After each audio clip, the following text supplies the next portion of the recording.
Hello दोस्तों, सत्य तेजस channel में आप सभी का स्वागत है। तो आज मैं कुछ नए अंदाज में आप सभी के सामने पेश हुई हूँ। आज मैं जो स्टोरी बतलाने जा रही हूँ, यह स्टोरी एक प्रेम भरी कहानी है। ये कहानी आपके दिल को ज़रूर छू जाएगी। 2 साल पहले की बात है। पूजा नाम की एक लड़की थी जो पटना के एक कोचिंग क्लास में बैंकिंग की तैयारी करती थी। पूजा की कोचिंग क्लास के नीचे एक छोटा सा रेस्टोरेंट था। पूजा और उसकी फ्रेंड्स अक्सर क्लास के बाद उस रेस्टोरेंट में चाट या छोले भटूरे खाने के लिए जाया करती थी, क्योंकि उस रेस्टोरेंट के चाट और छोले भटूरे काफ़ी फेमस थे। आपने भी खाए होंगे कभी। एक दिन पूजा का बर्थडे था, तो पूजा के फ्रेंड्स ने एक प्लान बनाया कि क्लास ख़त्म होने के बाद हम लोग नीचे के रेस्टोरेंट में पूजा का बर्थडे सेलिब्रेट करेंगे।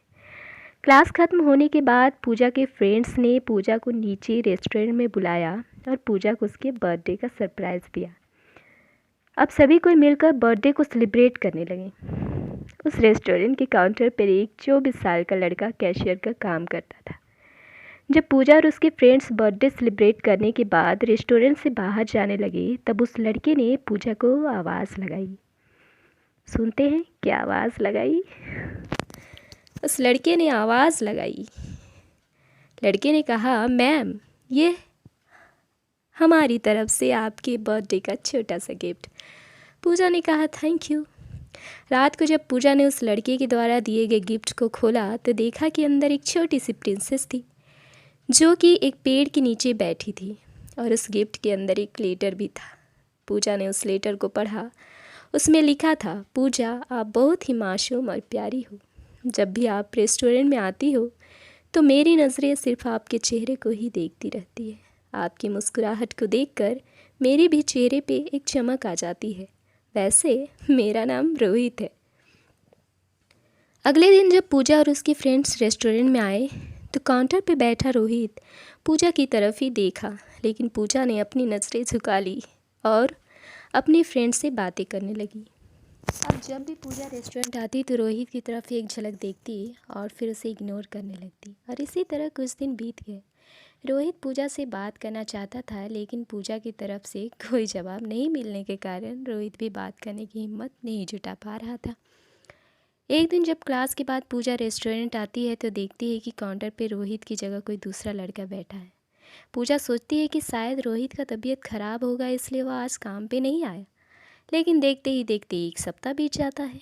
अब पूजा थोड़ी परेशान होने लगती है और काउंटर पे जाके पूछती है कि जो रोहित नाम का एक लड़का यहाँ पे काम करता था, वो अभी कहाँ है? उसने काम छोड़ दिया क्या? काउंटर पे बैठा लड़का पूजा को कहता है कि नहीं, रोहित भैया ने काम नहीं छोड़ा, मालिक ने उन्हें मार्केट वाले रेस्टोरेंट में भेज दिया है। अगले दिन पूजा उस मार्केट वाले रेस्टोरेंट पे जाती है तो रोहित को देखकर उसके चेहरे पे एक मुस्कान दिखने लगती है।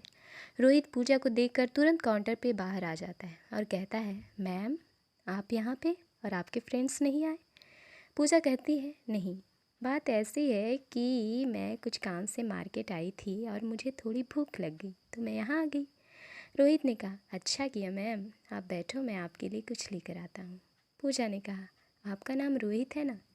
रोहित ने बड़े ही मुस्कुरा कर प्यार से कहा, जी हाँ। पूजा ने कहा, मुझे आपसे कुछ बातें करनी है, क्या आप कल मुझसे क्लास के बाद मिल सकते हो? रोहित ने कहा, ठीक है मैम, कल मैं क्लास के बाद ज़रूर मिलूँगा।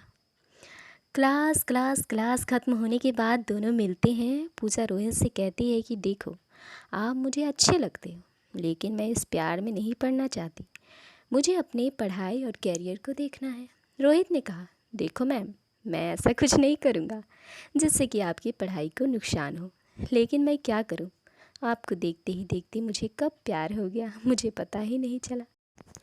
अब दिल चाहता है कि अपनी पूरी ज़िंदगी आपके साथ रहूँ।